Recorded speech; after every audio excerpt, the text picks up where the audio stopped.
Alors, bonjour à tous, ici Jacob vous racontant Paris pour toute la classe.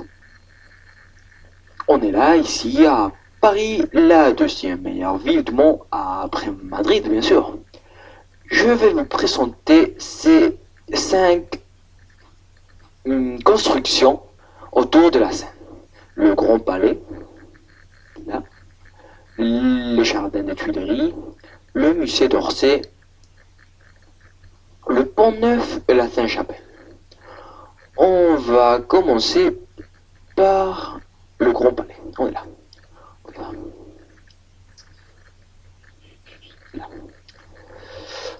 Le Grand Palais a été lancé en 1897 pour accueillir l'exposition universelle de 1900, tenue du 15 avril au 12 novembre de cette année, après un processus complexe de gestation dans lequel plusieurs architectes ont participé, pour pouvoir construire le Palais de l'Industrie, fait pour l'exposition de 1855. Mis en valeur par le style électrique de son architecture, appelé style de Beaux-Arts, caractéristique de l'école de Beaux-Arts de Paris. Le bâtiment reflète le goût de la riche décoration et ornementation pour les façades en pierre. La formalité de votre installation et réalisation à ce jour comme le grand vitrail selon l'invention. Pour le toit. La structure du fait et de la vue de la scière de l'utilisation de béton armé. Et ça c'est tout sur le Grand Palais. Maintenant on y va au jardin de Tuileries. Non, jardin de Tuileries.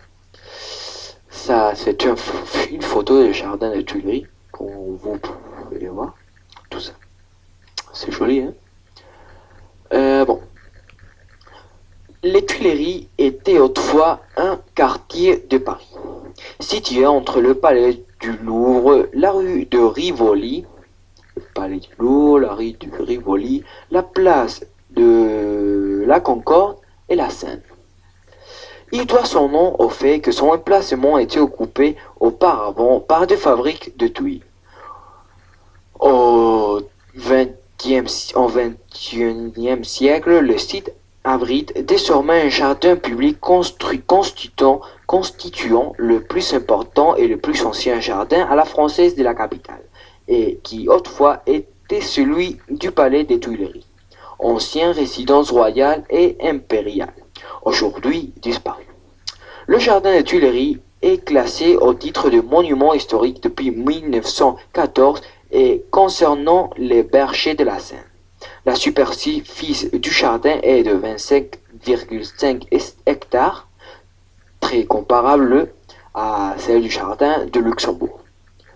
Et on va descendre, je vous dis, on voit presque rien, c'est de merde même. Bon, ça c'est tout ce qu'on voit. Là, bon. Ah, quoi? Où? Oh, ça. Derrière ce mur-là, c'est le jardin à Tuileries. Bon, on va.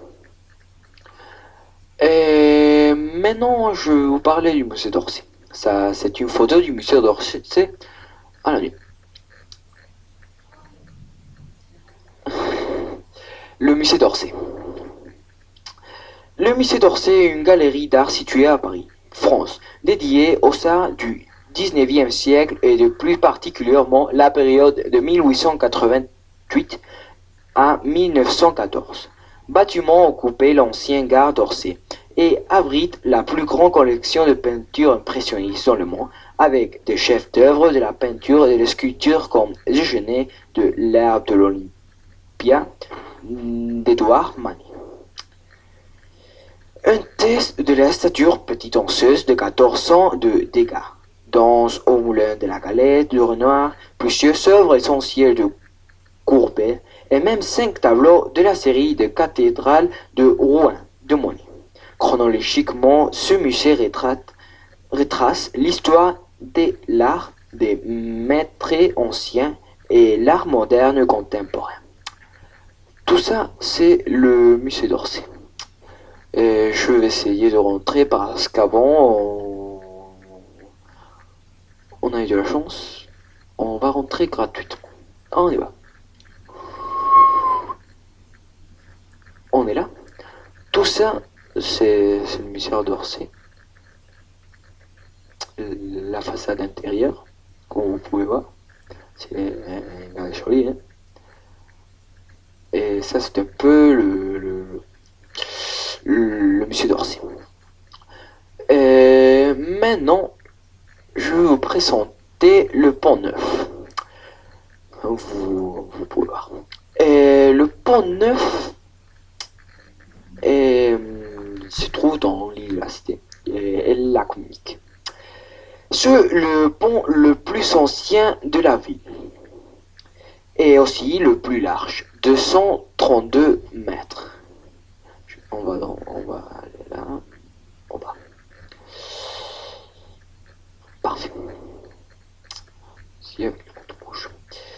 Et c'était le premier pont construit en pierre et qu'avant tous les autres ponts étaient construits en bois. Henri III dessine une commission pour garantir la correcte construction du pont et la suite des travaux. Il dessine ce métier à Claude Marseille, le contrôleur. Ça, c'est le pont Neuf d'un côté et le pont Neuf de l'autre. Bonjour, mec. Et pour finir, je vais vous présenter la Sainte-Chapelle, aussi dans l'île de la Cité. Ça, c'est la Sainte-Chapelle dedans. C'est joli. Bon, la Sainte-Chapelle. En descend vers là.